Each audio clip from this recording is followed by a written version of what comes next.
have an unidentified flying object. Researcher on a mission with Dr. J. Andy Elias. We have an unidentified flying object.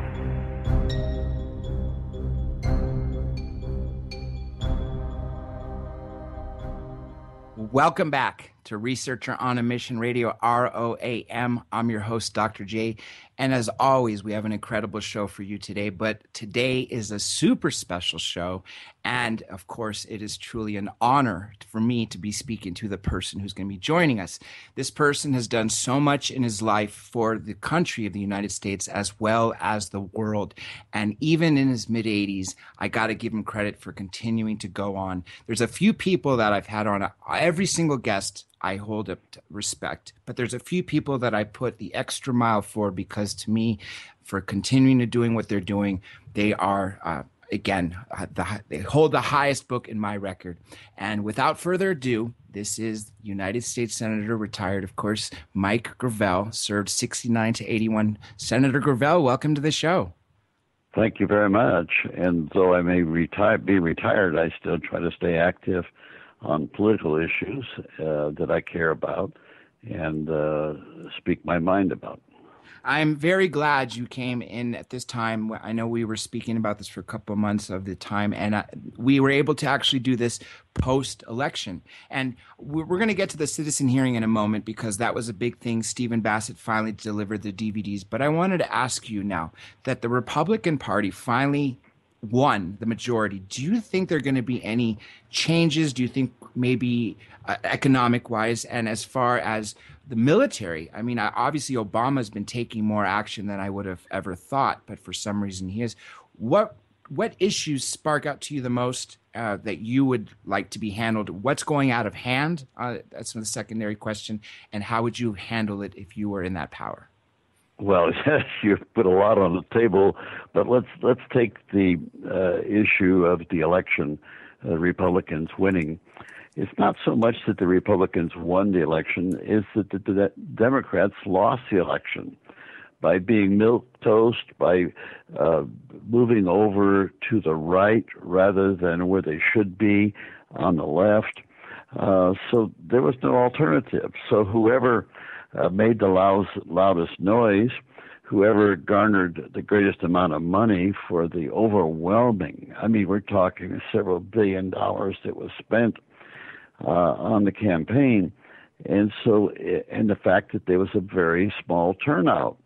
And whenever you have a small turnout, meaning the wealthier the more economic groups, the wealthier, they turn out. And so in this particular case, they turned out for the Republicans, and the Republicans won. Now, what do you think is going to happen legislatively? Hardly nothing. The gridlock will continue between the president and the Congress. The issues of health care will be fought over, which is really a tragedy. When the legislation came out of committee, the polls showed that the American people favored single-payer health care in over 70%. And it didn't even come out of committee and mention it. So the Democrats were derelict in actually addressing what the people wanted. And so the battle since, and of course Obama was detached from the process and above the process that took place in the committee. And of course the legislation was written by the insurance industry and the pharmaceutical industry. And that's in line with Obama's closeness to Wall Street, and also, of course, with the Democrats wanting to suck up to the economic power of Wall Street. And the tragedy is that now we have a healthcare system where a major portion of the money or the cost of healthcare has nothing to do with healthcare. It has to do with the process of subsidizing the insurance industry, and subsidizing the pharmaceutical industry. We're going to find that though the Republicans want to use healthcare as a wedge to defeat any Democrat in the future, we're going to find that when we do an analysis of what this healthcare system represents, it's going to show that the cost of, on the order, let's say, of 100% for healthcare, 40% of it or more is going to be for activities, administrative activities that have nothing to do with actual healthcare. And you'd think that we would have learned from our studies of foreign governments and how single payer has really benefited the consumer in need of health care. And that's not what's going to happen in the United States. We pay more by a large percentage than any other industrialized nation today for health care, and we get considerably less as a result that would benefit the consumer healthcare needs. You're absolutely right. And before, we used to be known for the country that had the best healthcare. And making a few points on what you said. First of all, during Obama's promising of Obamacare, of global healthcare, at the time when people weren't as educated on it, they all wanted it. Sure, yes, free healthcare. But once it actually became enacted, more and more people were polled and said they'd rather not have it. I've in fact seen 2 doctors that have actually posted signs in their offices that says we do not accept Obamacare. And then there was a poll not too long ago where it said more than half the doctors polled said they would rather leave their practice than continue practicing under Obamacare. And you mentioned the subsidies that were given to the insurance and companies as well as big pharma, who are big contributors.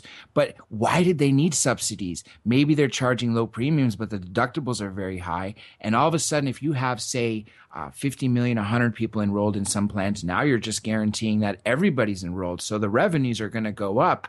And like you said, more administrative costs, but none of that's going to equate to better health care.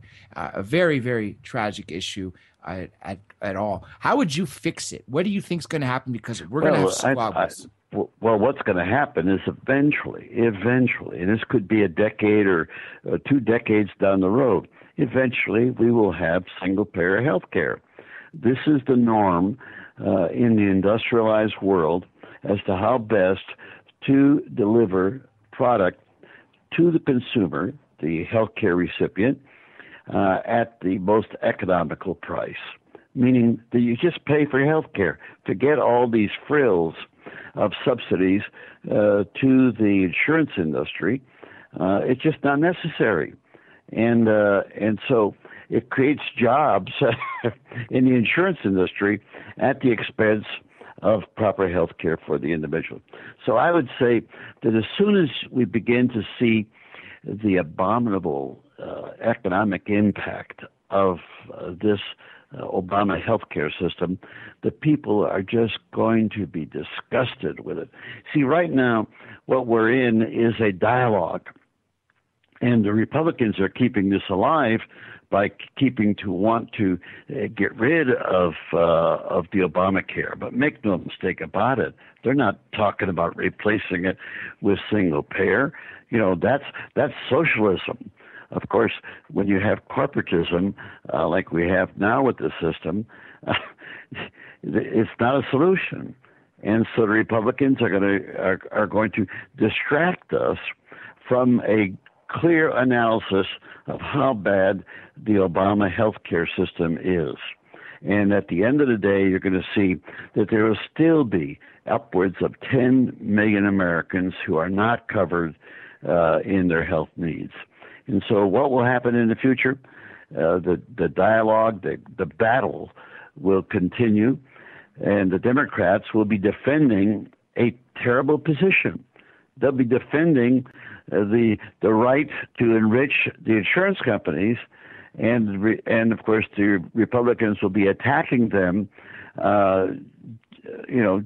just as a case of appealing to the American people over the failure of the Obamacare system, but they won't be offering anything that will be substantive other than to benefit the corporate interest that they represent at the end of the day.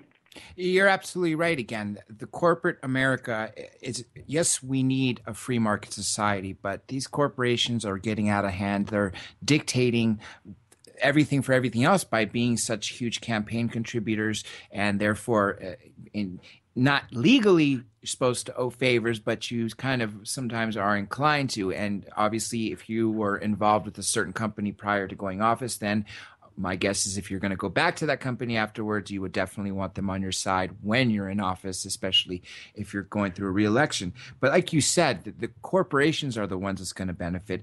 Let me give you one example, which I think is absolutely egregious, is that the Medicare cannot, with the new prescription drug plan passed by the Republicans, with the proviso that in law now that the federal government could not use a group discount to get a better price for the drugs. And so this is by law. So this means now I get most of my meds from the VA, and the VA can use their power as a purchaser in volume to get discounts, to get the drug cost down to a reasonable level. But now the federal government, by law, passed into Congress, and the Congress says, and this is several years ago, and it's not been corrected to this date, and it's the most shameful exercise of a gift to corporate America that has existed. By law, the federal government cannot secure a volume discount for the drugs that it pays for. Yes, exactly. And what's going to happen is the quality of the healthcare is going to go down because doctors are going to leave. The people that should be being funded, or what this whole plan of Obamacare is the intent may have been good, but obviously the way it was written is clearly not going to go the way the majority of the people thought it was. Basically, in essence, you're paying. It's so complex. It's a maze. When you listen to somebody explain the various hoops that people have to undergo to enforceably acquire an insurance policy, I mean, it is absolutely mind-boggling, and that in itself is going to be such a discouragement to the consumers that my God, they're going to look at this network of activity. This is bureaucracy run amok. Yes. And of course, it was written by the Congress for the benefit of the private sector business interest. That's right. Big pharma and of course the big insurance companies, which of course are worth billions of dollars. Let me take this gear, stay within politics, and ask you this. Obviously, you've seen a lot of changes with the switch from the executive branch going from Bush to Obama over the last 6 years per se, going on 7 almost in essence, or it's going on the 6th year officially since he wasn't sworn until 2009. What have you seen changed in a good way for the citizens, and what have you seen that's gone, that Obama's done, that is not so good, aside from what we've already spoken about, that you would change? I'm hard pressed to find anything that I think has been a substantial benefit by the Obama administration. Oh, it may do little tidbits here and there. I'm happy he's giving coverage to the immigration problem and the millions of people that are affected. I'm happy with that. I would view that as a plus. However, it pits him in contest with Republicans, but that's the appointment of Sotomayor maybe to the Supreme Court was beneficial in that regard, but there's not much else. His foreign policy based upon violence and war, and this is a person who, in the first few months of his administration, In fact, it was in the first month of his administration that his name was entered into the contest for a Nobel Peace Prize. That's right. And he was awarded the Nobel Peace Prize. And he hadn't done anything. He hadn't done anything other than make a few comments about his opposition, quote, to the war in Iraq. And that's all it was comments, because he has pursued war as assiduously as George Bush, and in a much more sophisticated and clever way. Rather than boots on the ground, we've used drones to commit mass murder, because when you kill people and you have innocent civilians that are killed in a process, it's just horrific. His whole approach to, remember, he campaigned on transparency and making the government less opaque. Well, he has done more than any other president in recent history to make the government, to ruin the transparency or our ability to find out what the government's doing. Decidedly so. He'd take a person, his desire to prosecute a hero like Edward Snowden, who has done so much to inform the American people, which should have been done by the members of the Intelligence Committee of the House and Senate. But no, Snowden released this information so that we could see what our government's doing to us. What impact has it had? It's difficult to assess, because the structure of our government does not permit the proper participation of the people. Then next, WikiLeaks, prosecuting or attempting to prosecute Julian Assange for informing the American people about what their government is doing.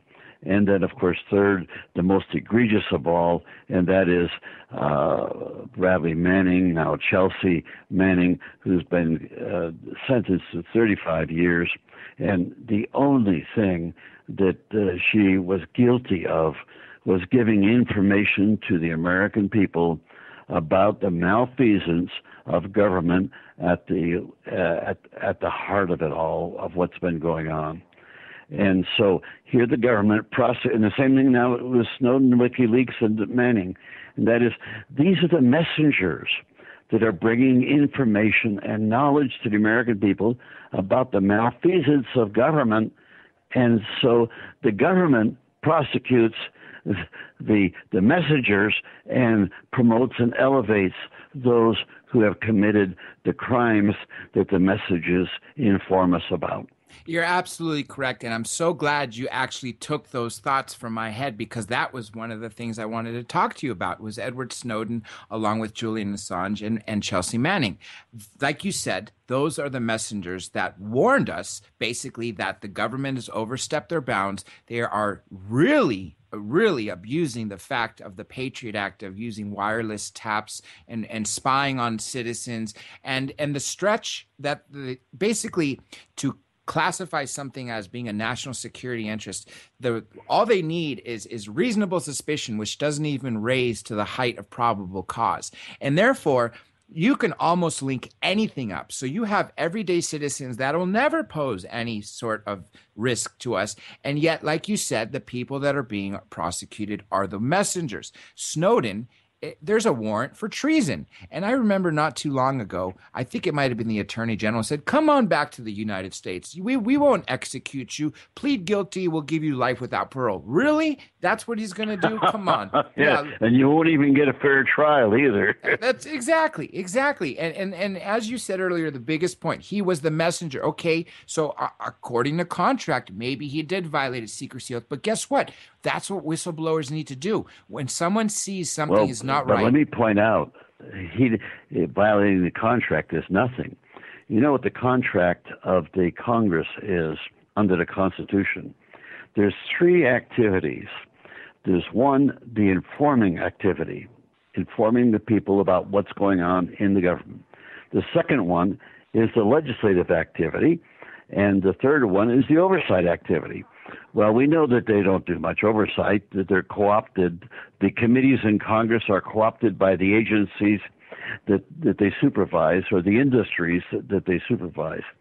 And so most people don't realize that Madison, Jefferson, James Wilson, our founding fathers all felt that the most important activity of a member of Congress or a member of the bureaucracy is to inform the public as to what the government is doing. That's the primary role of a member of Congress. Now, the only thing you get out of Congress is the manipulation and praise of what they're doing, even though what they're doing is stupid. And so the information process, which has been exercised by the whistleblowers, is the filling of the void of the inactivity or the irresponsibility of the Congress and the government bureaucracy to tell the people what is going on. Now, the foundation of a democracy rests on an informed electorate so that they can react to government policy that they may or may not agree with. And this is the least that's done, and is done by whistleblowers who exercise unbelievable courage because they jeopardize and they know that they're putting their life on the line. And a classic example is what has happened to young Manning, who had a greater sense of the responsibility to the Constitution. Manning and anybody else, they don't take an oath to the president or to their corporation. They have a responsibility to defend the Constitution of the United States from threats from within and without. And that's exactly what these people have done, and they're prosecuted because they've adhered to the Constitution in a much more circumspect manner than anybody I know in the Congress today.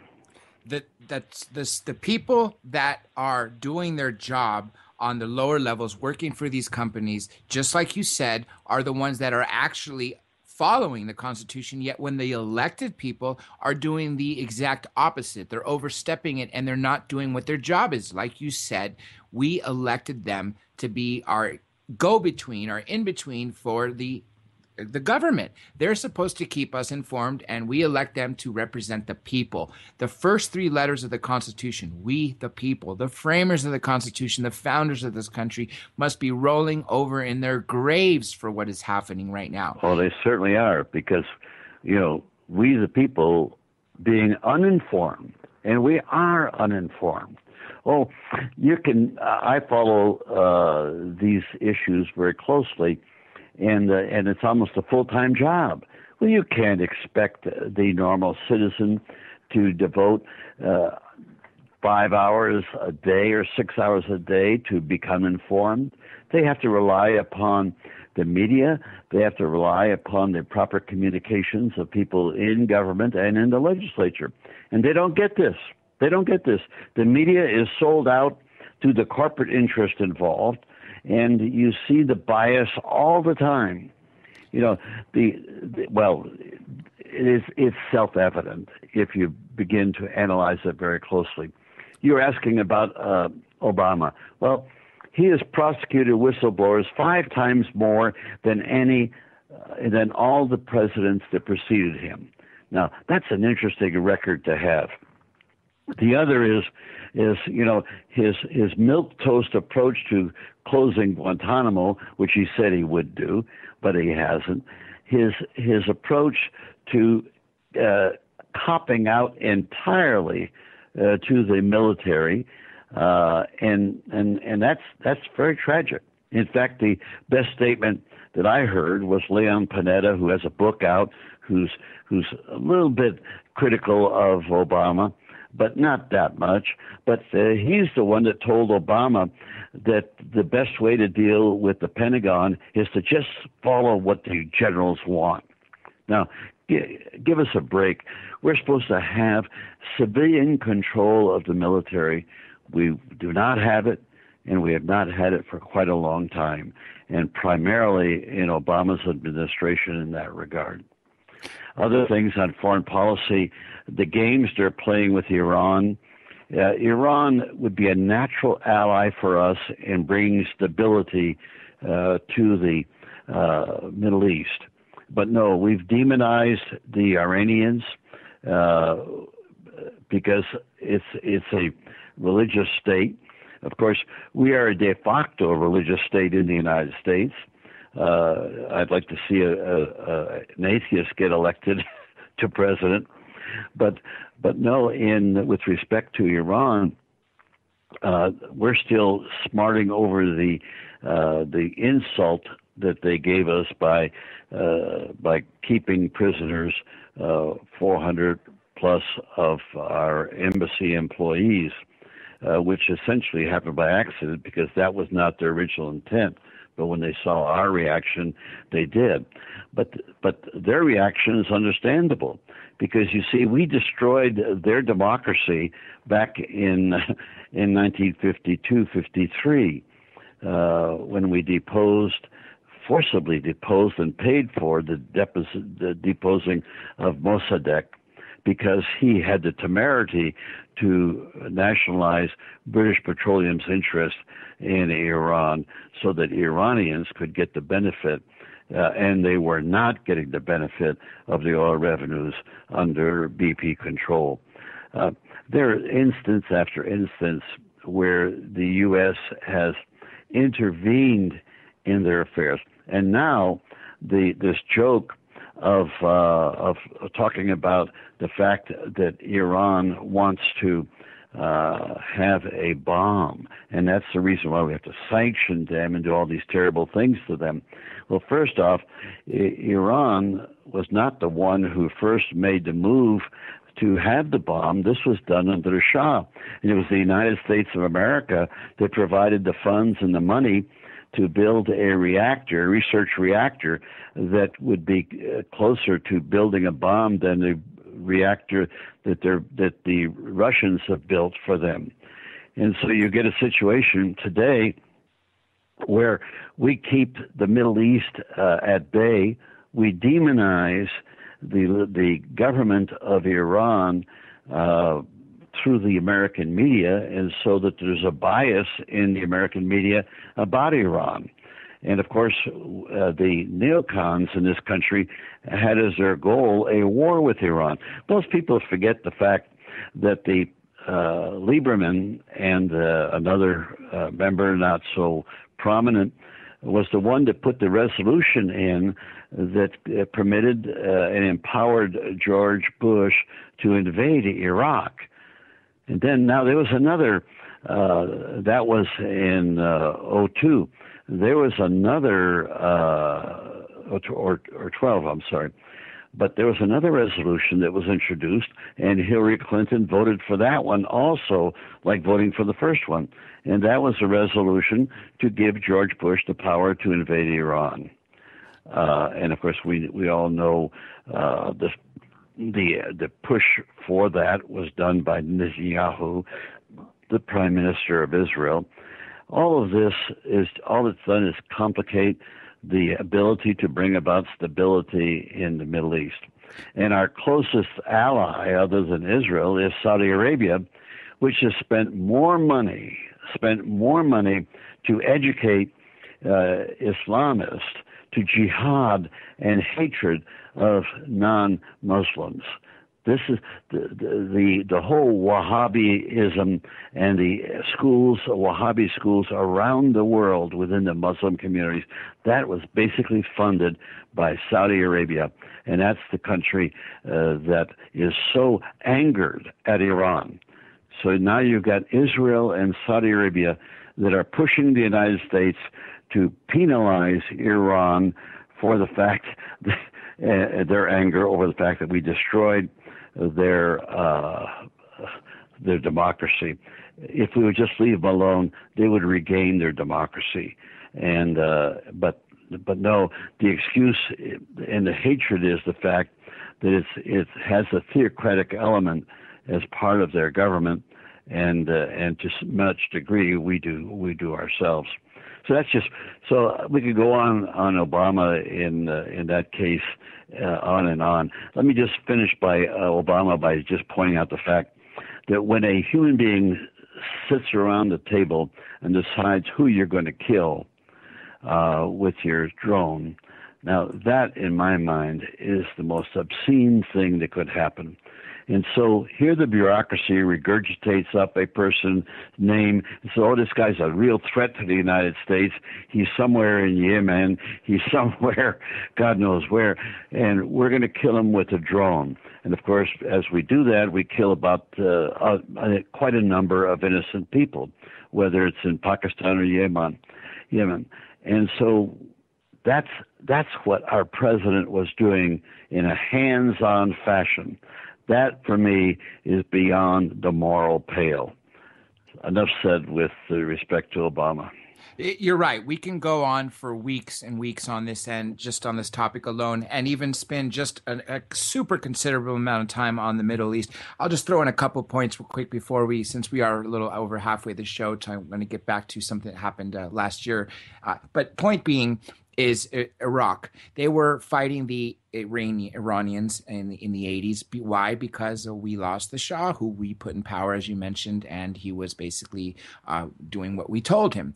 And, of course, we helped the Afghanistans fight off the Soviets. And then, of course, when we just dumped them after the war was over, that's what created all these people that were so mad at the United States. And then you have Rumsfeld visiting Iraq, meeting with Saddam in the early 80s and late 70s, and essentially giving him weapons and telling him how to fight off the Iranians. And instead, 12 years later, he denies ever meeting him until he sees footage of himself, denies ever shaking his hand or any of that. And then, of course, he's one of the proponents for invasion. So like you said, that place, the stability, we are not helping it on any way.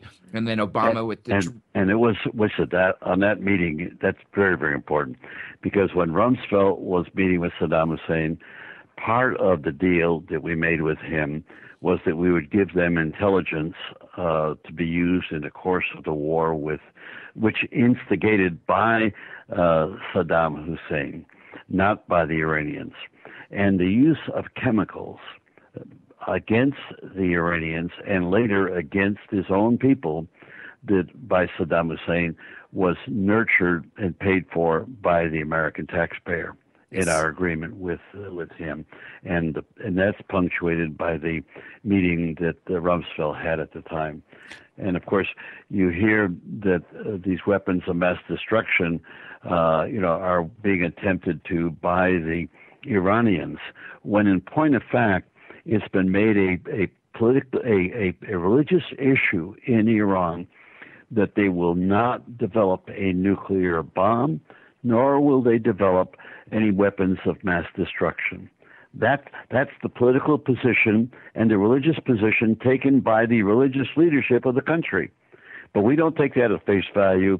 We punish them, and all we do is increase the hardliners, and there are always a set of hardliners in the country. We empower them to the detriment of the ability of the more moderate governing elements of Iran. So here again, our foreign policy is a disaster. And we could go into great detail. I don't know if you want to pursue it, but the whole issue with the Ukraine today, which the Americans have poisoned the whole attitude we have towards Russia, leading to a possible rejuvenation of the conflict we had with the Soviet Union. When in point of fact, you don't have to read between the lines. You don't have to go into deep intelligence. All you got to do is listen to the public statements by American officials. Newland, Undersecretary of State Newland, who's married to a very conservative, one of the neocons in point of fact, pundits. And so Newland has made a public statement, and she was the one that said that the United States has spent over $5 billion to bring about regime change in the Ukraine. Now, what is the United States spending money to bring about regime change? Why not leave them alone and let them choose their own regime? And so and of course, there was a similar instance in Georgia with Saakashvili and two other countries when Saakashvili invaded a neighbor. It was the Russians who asked the United States to stop him from doing that, and they made off like we didn't know what was going on. And so Russia stepped in and solved the problem. Russia is a different country than ours. We say that, it's authoritarian and they control the media. Well, who controls the media in the United States, if not Wall Street? So here again, it's a question of looking more deeply at these problems, and as you do that, you come away feeling that, boy, we have not done a good job in this country with respect to that.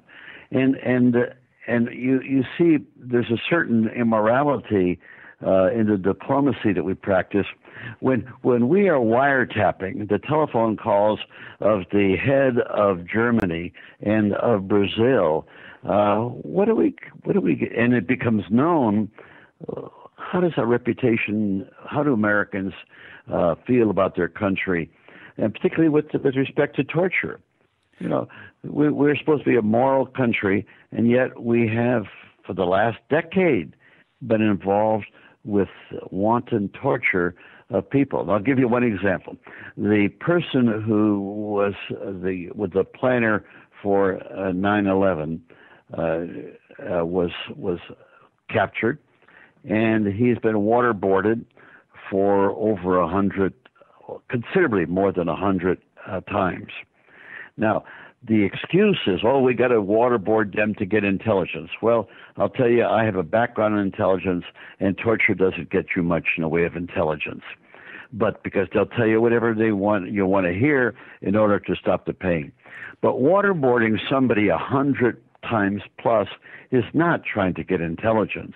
No, what it is, it's just sadistic revenge, sadistic conduct by fellow Americans who take it upon themselves to wreak revenge on this person. It would have been much better to leave the waterboarding alone, take him to trial, and he would have been convicted and put to death. But that's not the way our government operates today, and it's wrong. I'm glad you brought those points up. We got about a little over 15 minutes of this show, and I want to change gears, but let me comment on a few things you said. Of course, what does it show to the rest of the world when it's showing that we're spying on all our allies and their heads of states and their phone calls, and even as going down to the phone calls of them talking to their mistresses and all that? What does that do? That doesn't do anything good for foreign policy and our relations with our allies. And then torture, like you said. When someone is being tortured, what are they going to do? They're going to tell you whatever you want to hear. You were an intelligence officer, which I failed to mention earlier, during the Korean War. And so obviously you are well versed in these tactics and how this works. And like you said, again, over 100 times, that's beyond being sadistic. It's going to revenge. And sadly, some of these people being waterboarded are for the wrong reasons. I've seen a documentary on Guantanamo Bay where a couple of people were released. Why? Because they were taken because their names were the same as someone else who's on the terrorist list. And these people were truly innocent. And as a matter of fact, some people are released, and because of the punishments they received in Guantanamo Bay, they come back as terrorists. But anyhow, we can go. We create them. We create them as terrorists because they feel the injustice to such a degree. Yes. No, there's no question that here we were paying bounties in Pakistan, Afghanistan, and in other locales. We pay bounties to get people that we think are going to be activists against the United States. Whether they're activists or not, somebody's collecting a bounty and giving payback. I know of one instance about Afia Siddiqui, an MIT graduate doctor, and she's been sentenced to 86 years in prison. She's 42 years old, and the details of the case are horrific. and our government conduct in that regard. And she's a Pakistani person that's probably the most known person in Pakistan. And so we keep her here and is punished when, from what I've seen and read about it, it doesn't even pass the smell test for justice. So, and this is just one case. There's numerous cases that we have.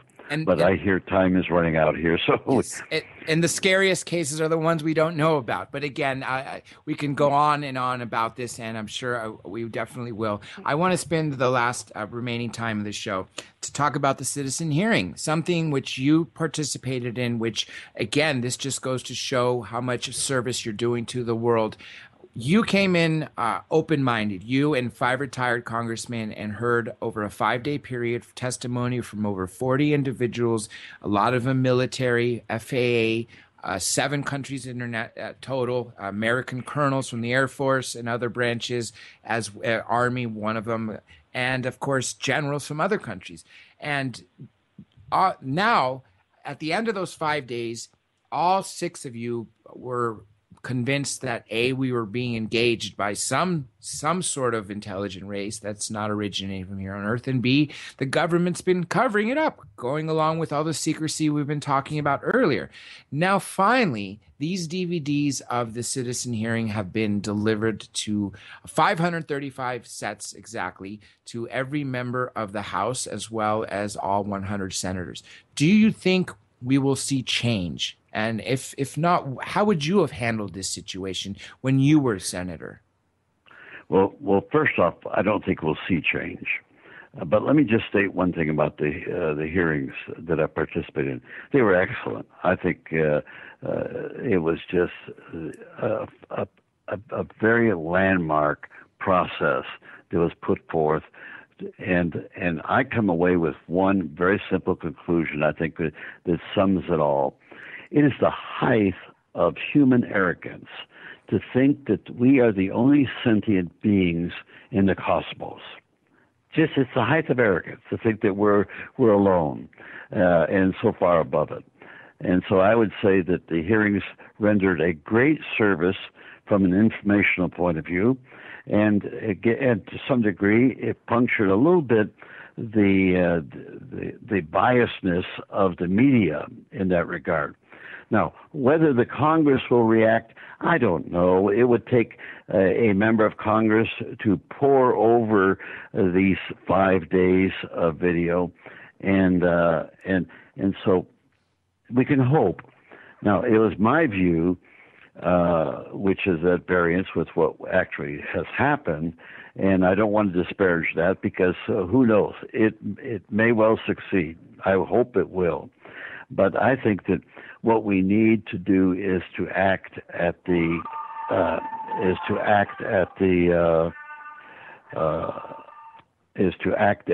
international level, because sometime back the Prime Minister of Grenada, prior to the attack that we made on that country,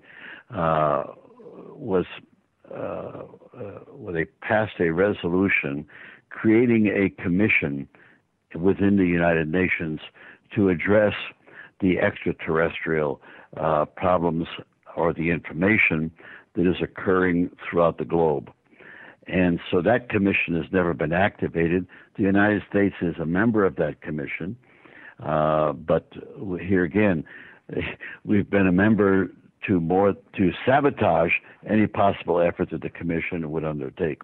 And so I think an effort at the UN level, because we are the laughing stock of the globe on this particular issue, because these incidences of UFOs and other elements have occurred across the globe, not just over the United States. And some of the best evidence has come from abroad. France, for one, has been totally candid with the knowledge that it has in this regard.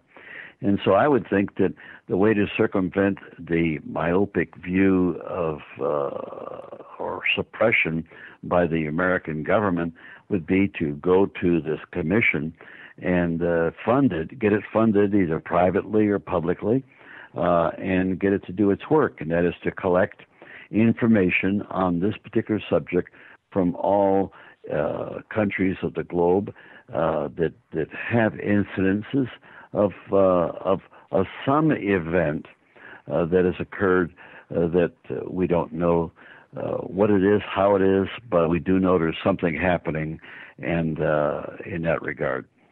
Coming full circle to what we mentioned, corporations. One fear that I've said several times on these radio programs is the reason why we're not really going to see much change with this government with regards to this topic is because they've been back engineering and obviously dealing with these artifacts from recovered ships from 1947 earlier even. So there was another famous case, Cape Girardeau incident in Missouri, 1941. The military, first it was found by locals and they thought it was a plane crash, and a minister came to administer last rites to the dying in pilots, and of course then they realized they weren't human, but nonetheless they deserved their rights before they passed, and so then the military came and scooped it all up. But even if you went by the 1947 number, that is almost 70 years of them having this technology. So we can clearly would hope that something good has come from back engineering this technology.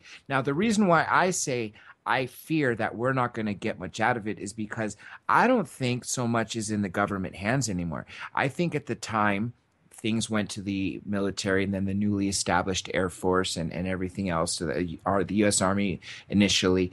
And then now I believe that they're all in corporate hands. Corporations don't have to answer to the American people. And as we pointed out, that view, and I share that view and underscore it.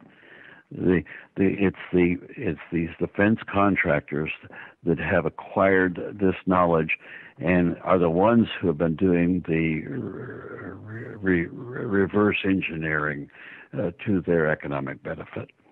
Yes, exactly, especially with military applications. And that's a very, very big problem to worry about because, China hacked and stole billions of dollars of research and development from the Department of Defense a few months, maybe a little longer than that back. And of course, we see all these high-tech advancements. There was somebody who I wish was around to testify, but sadly he passed away. His name was Colonel Philip Corso, who wrote an amazing book, which is actually what brought the defense minister Canada. That's actually what when we were asking him on the story last month when he was here. He'll be joining us again soon for all you listeners out there.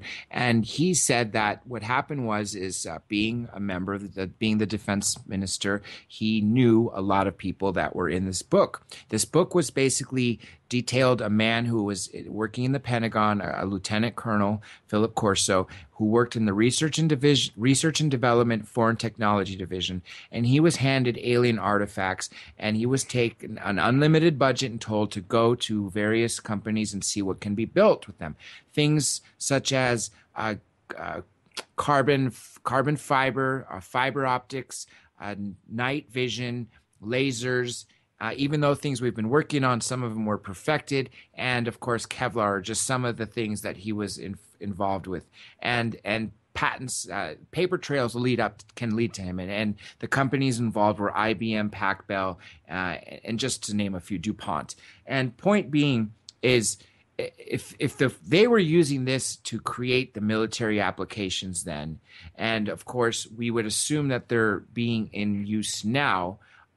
We want to protect that at all costs, but at the same time, it's denying the world the knowledge of something like you said, it would be extremely arrogant of us to even believe that we were the only people. And now with all these extra planets being found, and people forget one thing, is when you with the Kepler telescope finds a Goldilocks planet that's similar to Earth, well, who's to say that whatever life can't live in a different manner? So even though we're finding planets similar to what we can inhabit, that's not necessary to say that all the planets that we found can't house life. But again, this goes down to denying the world something in exchange for national security. And the question becomes, at what point does national security, going all the way from the Patriot Act to torturing people in Guantanamo Bay to hiding and not just hiding something like this,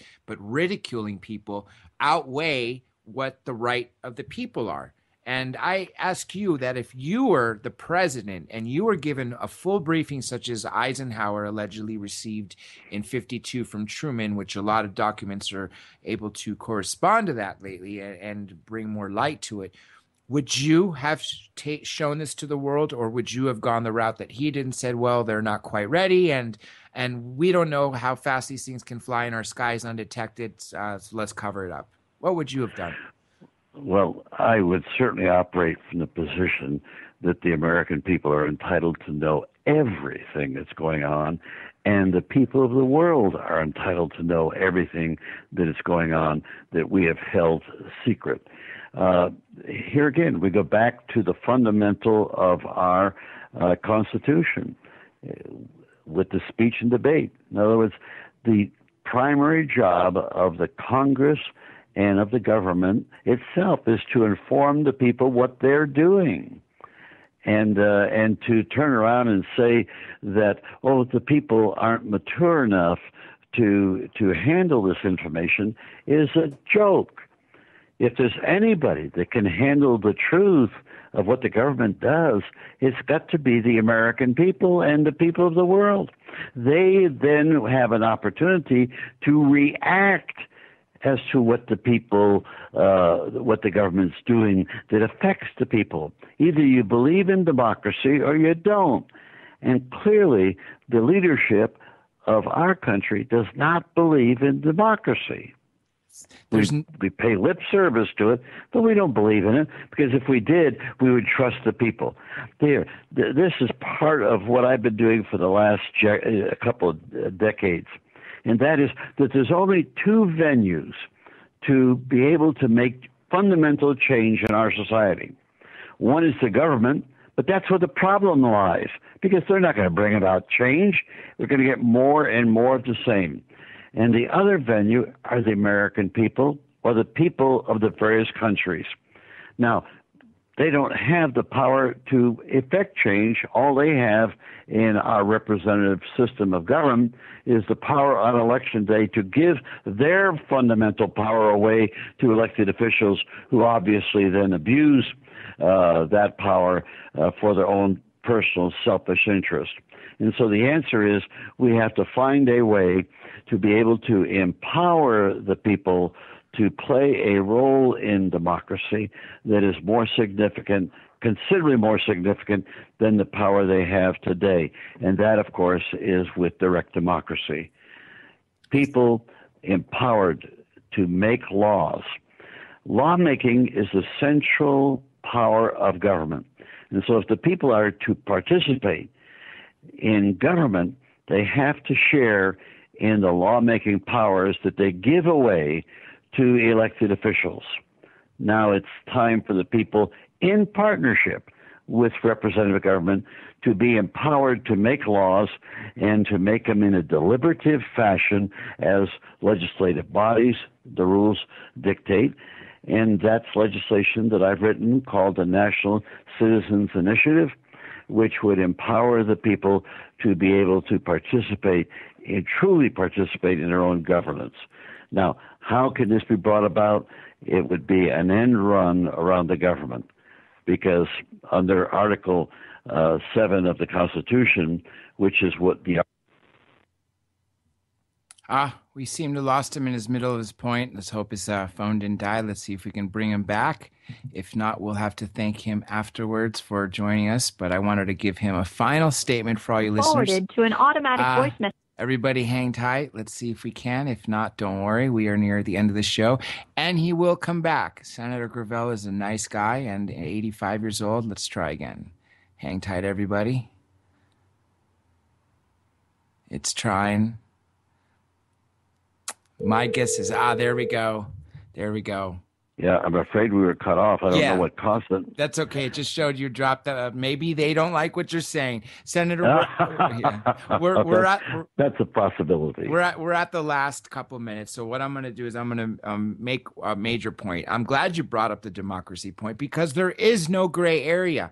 If you start spinning democracy into a favor of your own where it's not about the people, then all of a sudden you start changing democracy to either a totalitarian government or a socialistic country or a communist. But the point is there's no gray area in democracy. And like you said earlier, we need to be giving the people everything. Now, we have just literally a little over a minute and a half left. And I wanted to give you the chance because one of the things I was saying earlier in the show, the very beginning, there's a few people that I really hold up to high esteem. Paul Heller, you, and a few of those other people who are still in their 80s and still doing things because you were around when and you've seen history in the making and changed history. But history repeats itself. A lot of the people are making the same mistakes. So in 1 minute or less, if you can give your message to all the listeners out there of what they can do, which I think go out and vote. You kind of already impressed that, as well as maybe where they can find you, your website and such. Final message. Well, the answer is not just voting. Obviously that's not working because of the corruption of wealth of the whole process, and it's going to get worse because this money is going to go to the elites that they're going to put into the system so that the policies conform to their selfish interests. The answer is the people themselves, and the people can. If there's enough money, and I'm reluctant to say that at this point in time there's not enough money to begin this process of going around the government, it would take several $100 million over the process. But that may happen at some point. I hope it's within my lifetime, but I don't think so. But what that would mean that the people would be able to make laws. And that's where the answer is. The people could be able to make laws and effect policy that truly is what Abraham Lincoln projected. It wasn't a fact then, and that we would have a government of the people, for the people, and by the people. And right now, we don't have a government by the people. Or any the answer is the people.